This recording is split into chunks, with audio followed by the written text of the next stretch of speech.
रसूलुल्लाह सल्लल्लाहु अलैहि वसल्लम का जो सफ़र हज 25 ज़िलक़ादा को शुरू हुआ तो आप बेर अली पे पहुंचे।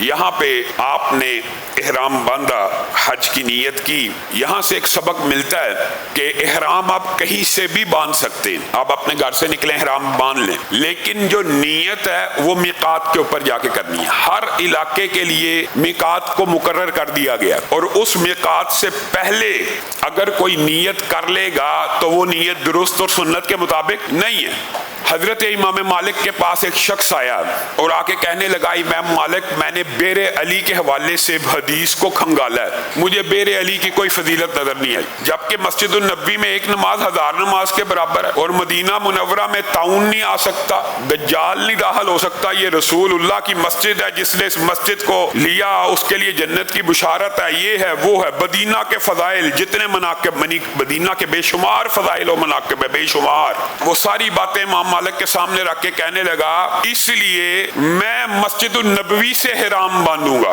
और मैं मस्जिद नबवी से इहराम बांध के नियत करूंगा।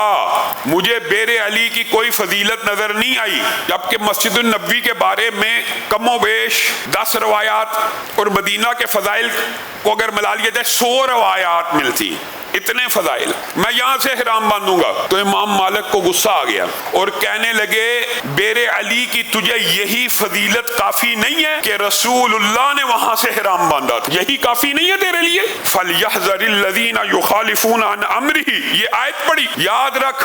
अगर तू मस्जिद नबी के 100 फजाइल, मदीना तैयबा के 100 फजाइल बयान करके इहराम को मस्जिद नबी से बांधेगा और वहां से नियत करेगा, तेरा ना उम्रा कबूल है ना हज कबूल है। इह्याए कुरान और सुन्नत के लिए हमारा साथ दें। चैनल सब्सक्राइब करके वीडियो शेयर कर दें।